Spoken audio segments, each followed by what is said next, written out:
Disclaimer, इस video पे भर के लाइक्स और भर के शेयर्स होने चाहिए ताकि भोले हिंदुओं तक ये मैसेज पहुंच जाए। और फिर से कहूंगा कि ऐसे चश्मे वालों पे ट्रस्ट नहीं करते, एंजॉय करो। हेलो जी, ये वीडियो थोड़ी कंट्रोवर्शियल होने वाली है, हिंदू मुस्लिम पॉलिटिक्स, लेकिन मैं कुछ गलत नहीं बोलूंगा, तो प्लीज इस वीडियो को ध्यान से पूरी देखें एंड किसी भी चीज को आउट ऑफ कॉन्टेक्स्ट ना लेके जाए। दूसरी चीज कि मैं अपनी जनता को बताना चाहता हूँ कि पिछले 10-12 दिन से मेरी तबीयत खराब है और इसीलिए जो मैं गाना डालने वाला था जनवरी में वो थोड़ा सा डिले हो गया। पर अभी मेरे दिमाग में ना कुछ चल रहा है। मैं सोच रहा हूँ कि मैं नोएडा जाता हूँ, लक्ष्य चौधरी के साथ कोलैब करता हूँ और उसके साथ मिलके अनाउंस कर देता हूँ गाना। लेकिन उसके लिए तुम लोगों की मदद चाहिए। मदद इस चीज में चाहिए कि चॉइस आपको मनाना भी पड़ेगा, है ना। तो मैं एक ट्वीट कर रहा हूँ, मैं चाहता हूँ कि मेरी जनता उसको रीट्वीट करे ताकि चोई साहब हमारे साथ कोलैब कर ले। और हाँ, थोड़ा सा मेरी आवाज को झेल लेना। आज शुरू करते हैं। पहली बात ये, जो 17वां सीजन था बिग बॉस का, ये वाला सीजन जिन भी लड़के और लड़कियों ने देखा है, भैया मेरे हुस्न के अलावा मेरा दिल भी देखो, उन लड़कियों का दिल नहीं देखा जाएगा। बिग बॉस 17 के सारे कंटेस्टेंट, इससे बढ़िया होता कि भैया बिग बॉस इस बार वो इंस्टाग्राम की जो टकली चुड़ैल है उसको बुला लेता। गंजी चुड़ैल लोगों को परेशान करने लगी थी। देखो, सभी को पता है कि मैं UK07 का फैन बिल्कुल नहीं हूँ। मेरी लास्ट वीडियो उस बंदे पे डिस्ट्रैक्ट थी, लेकिन ये जो सीजन था ये पूरा चला है सिर्फ UK07 की बदनामी से। जितनी TRP नहीं मिली ना इस बार बिग बॉस को, उससे ज्यादा तो वो जो जोकर सॉन्ग है उस पर व्यूज बढ़ गए। लेकिन कुछ भी बोलो भैया, अगर फाइनल में UK07 वर्सेस मुनावर फारूकी हो जाता तो 110% UK07 राइडर जीत जाता और कितना ही मजा आता। एक तरफ फर्जी हिंदू और एक तरफ हिंदू फोबिक कॉमेडी। लेकिन आयरनी तो ये थी कि एक बिग बॉस जो कि रियलिटी शो है, जो कि ऑडियंस के वोट पे चलता है, उसके अंदर एक स्ट्रॉन्ग कंटेस्टेंट को निकाल दिया गया घर वालों की वोटिंग करके। और अगर तुमने मुनावर को फिक्स्ड विनर बोल दिया तो उसके फैंस कमेंट सेक्शन में बरनोल दिखाएंगे। बरनोल से मुझे याद आया कि ये वहां लगाया जाता है जहां पे जला होता है ना। तो तुम शायद भूल रहे हो कि तुम्हारे हिंदू कम्युनिटी के लोगों को ही गोधरा में जिंदा जला दिया गया था। और उसी इंसिडेंट पे मुनावर भाई जोक बनाते हैं। तो सही जा रहे हो तुम लोग, कीप गोइंग और कमेंट्स भर दो ऐसे बरनोल वाले कमेंट्स से। खैर, आज मैं बिग बॉस पे बात करने नहीं आया, आज मैं रोस्ट करने वाला हूँ मुनावर द वुमेनाइजर को, जिसके लिए लड़कियां सिर्फ एक ऑब्जेक्ट है। मुनावर फारूकी के लव लाइफ के बारे में बात करें तो 2017 में ही गॉट मैरिड। उनकी वाइफ का नाम जास्मीन था। अभी 2017 में वो 25 इयर्स ओल्ड था। तो in no ways he can give this justification कि घर वालों के प्रेशर में आके शादी किया, प्यार नहीं था फिर भी शादी किया, this and that, he can't do that. And 2017 में ये शादी हुआ था बिकॉज मुनावर की एक सिस्टर ने एक पोस्ट डाला था जहाँ पे शी वॉज कॉन्ग्रेचुलेटिंग हिम, और वो सितंबर 2017 का पोस्ट है।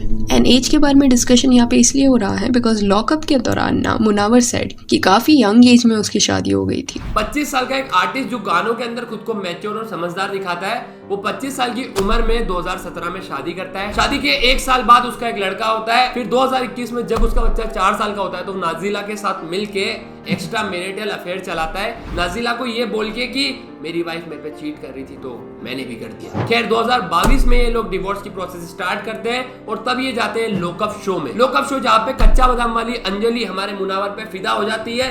मुनावर उन्हें ये नहीं बताते हैं कि भाई मेरी बंदी भी है, एक्स्ट्रा मैरिटल अफेयर है, मेरी वाइफ भी है। लेकिन बाद में शो वाले ही अंजलि के सामने ये बात रख देते हैं कि मुनावर भाई तो शादीशुदा है। उसके बाद क्या हुआ कि अंजलि का दिल और मुनावर से उसकी जो लव स्टोरी चल रही थी, दोनों का दी एंड। उन्होंने बहुत सी लड़कियों की जिंदगी, अभी आई डोंट नो कितनी है जो भी बाहर आनी बाकी है, क्योंकि वो अपने आप को एक बहुत सर्कल में एक बहुत ऐसे रखता है कि मुझे इतना ही बताना है। मजे की बात ये होती है कि वाइफ को चीट करके नाजिला के साथ, अब नाजिला को चीट करके आयशा खान के साथ। लेकिन जब बिग बॉस में जाते हैं मुनावर फारूकी तो वहां पे वो नाजिला का जिक्र करते हैं। तो बाहर आयशा को पता चलता है कि ये नाजिला पे नहीं मेरे पे चीट कर रहा था। तो आयशा खान आ जाती है बिग बॉस के अंदर इनको एक्सपोज करने। अब ये जो प्रेम कथा है भाईजान की, मैं तुम्हें इसलिए सुना रहा हूँ, उसके पीछे 2 रीजन है। पहली कि इन्होंने अपना एक्स्ट्रा मैरिटल अफेयर को ये बोल के जस्टिफाई किया कि जब इनकी शादी हुई तब इनकी उम्र बहुत कच्ची थी, जबकि ये 25 साल के थे।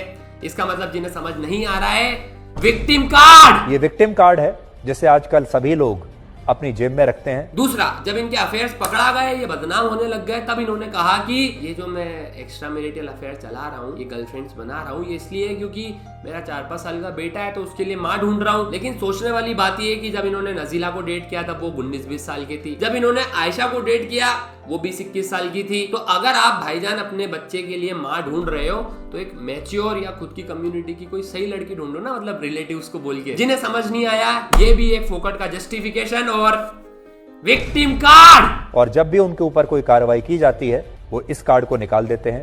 भैया लेकिन मुनावर के जो फैंस है वो बिल्कुल सही कहते हैं कि मुनावर बहुत ही टैलेंटेड है। मतलब टैलेंट तो लगता है हर लड़की को ये बोलने में कि you are the one, next one. जैसे मेरे कुछ सनातनी भाई ट्यूसडे के दिन नॉनवेज नहीं खाते, मुनावर का भी वैसा ही है। वो हफ्ते में एक दिन बाहर मुंह नहीं मारता। अभी कुछ दिनों पहले आलिया भट्ट ने ना एक स्टेटमेंट दिया कि रणबीर कपूर को उसका लिपस्टिक लगाना नहीं पसंद। इस बात पे इंटरनेट की जो फेमिनिस्ट है, जो लड़कियां है, उन्होंने बवाल कर दिया। अरे भाई रणबीर कपूर तो सोशल मीडिया पे है ही नहीं, उसके बावजूद भी उसके खिलाफ ट्रेंड हो गए, उसको हेट दे दी। लेकिन एक तरफ जहां पे मुनावर भाई एक्सपोज हो चुके हैं, अपनी वाइफ पे चीट करते, अपनी गर्लफ्रेंड पे चीट करते, वहां पे भी लड़कियां इन्हें वोट दे रही है। हैशटैग मुनावर इज क्या बोलते हैं, hashtag Munawar is love, hashtag Munawar is the boss, और बिग बॉस का विनर बना दिया। 7 करोड़। फिर ये वीडियो बनाने का रीजन है कि सिर्फ मुनावर वुमेनाइजर नहीं है, ये एक हिंदू फोबिक कॉमेडियन भी है। गाना कैसा है ना, मेरा पिया अगर है और Ram ji don't give about your पिया। मेरा पिया घर है, राम जी मैं 14 साल से खुद घर नहीं गया। एंड अगर सीता ने सुन लिया तो वो तो डाउट करेगी।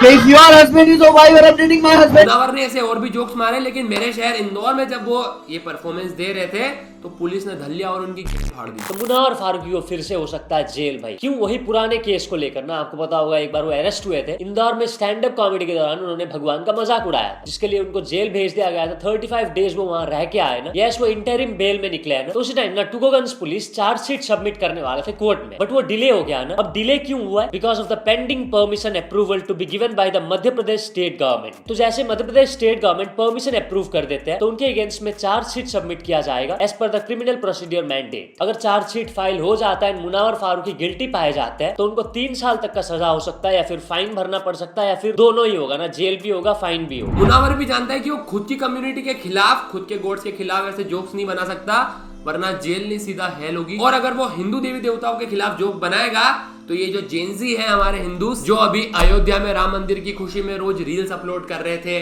भगवा कपड़े पहन के फोटोज डाल रहे थे, फुल एंगेजमेंट ले रहे थे, वही लोग एक तरफ बिग बॉस में मुनावर फारूकी, जो इनके ही लॉर्ड राम पे जोक बना रहे थे, सीता माँ पे जोक बना रहे थे, उसे वोट कर रहे थे। जितना टनल से सबसे आखिर में बाहर निकालने के लिए मेरे फैंस का था, तो मैं बहुत ज़्यादा खुश हूँ। और ये जो प्यार मुझे मिल रहा है और जो मैं बाहर आके फील कर पा रहा हूँ, I am very thankful.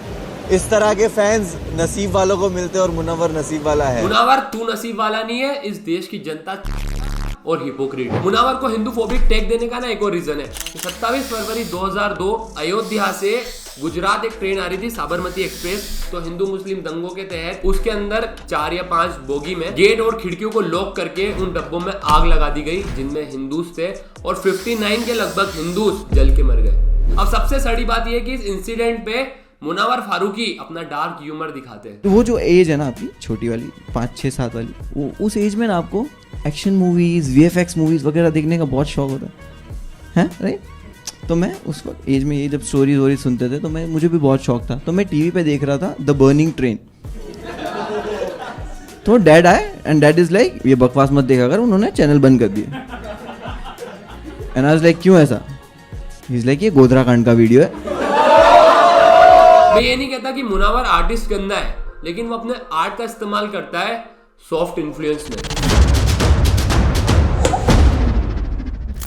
Soft influence क्या है? जब एक आर्टिस्ट या इन्फ्लुएंसर बहुत फेमस हो जाता है तो उसका अपनी ऑडियंस से इन्फ्लुएंस होता है, लेकिन अगर वो उस इन्फ्लुएंस के तहत लोगों का ब्रेन वॉश करने लग जाए या अपनी मेंटेलिटी को लोगों की मेंटेलिटी पे थोपने लग जाए तो उसको कहते हैं सॉफ्ट इन्फ्लुएंस। सोचो कि जिन लोगों की फैमिली के साथ वो गोधरा कांड में इंसिडेंट हुआ था, अगर उनकी फैमिली इसका जो वीडियो देखे तो उनको कैसा फील होगा। लेकिन एट द सेम टाइम कई हिंदूज वोकनेस के नाम पे इसके स्टैंड अप को, इसकी वीडियोस को शेयर कर रहे थे। मुनावर भाई कोई भी ऑफेंसिव जोक अपनी कम्युनिटी के ऊपर नहीं मार सकते, लेकिन रामायण पे, राम जी पे और सीता पे इनके जोक्स आते हैं और कई हिंदू इनके टिकट्स खरीदते हैं, इनके शो को शेयर करते हैं और इवन अब तो बिग बॉस में वोट भी कर रहे थे। आपके पास इतने सारे फॉलोवर्स हैं और आप गवर्नमेंट के खिलाफ प्रोटेस्ट करते हो तो ऑब्वियसली आपके भी जो फॉलोवर्स हैं वो इन्फ्लुएंस होंगे। पर सबसे सड़ी चीज ये कि जब भी ये फंसता है ये विक्टिम कार्ड खेल देता है। इवन जो इसने हिंदूज के सेंटीमेंट हर्ट किए उसके लिए इसने आज तक कोई भी प्रॉपर अपोलॉजी नहीं मांगी। मैंने सॉरी नहीं कहा, उसका रीजन ये है कि मैंने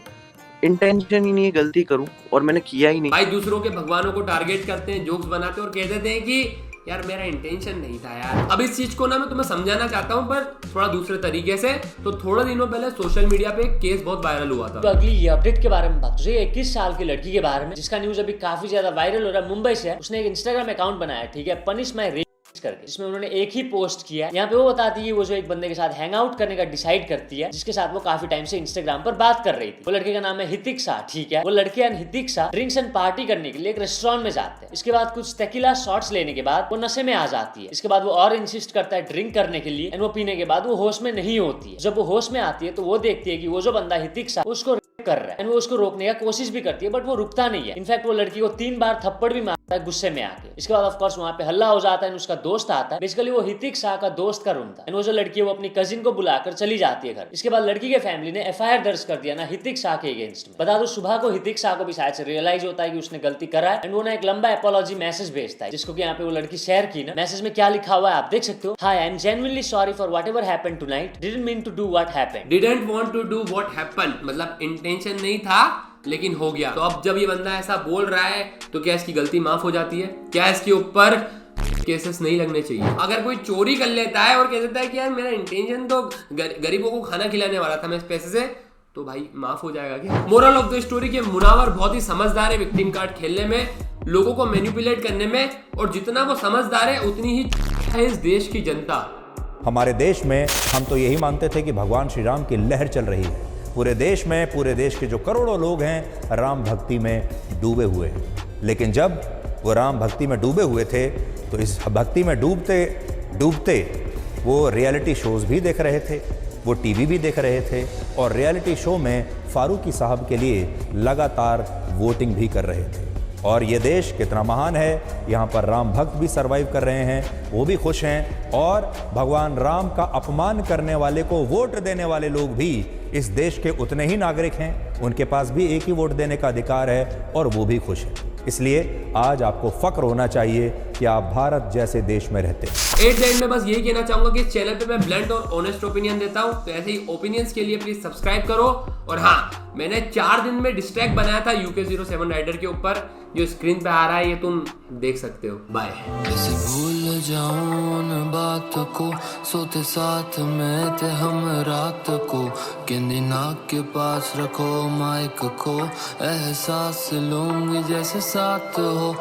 मैं लड़ू किससे जब तुम साथ ना खड़े, तुम तो खास थे बड़े, फिर क्यों फासले बढ़े।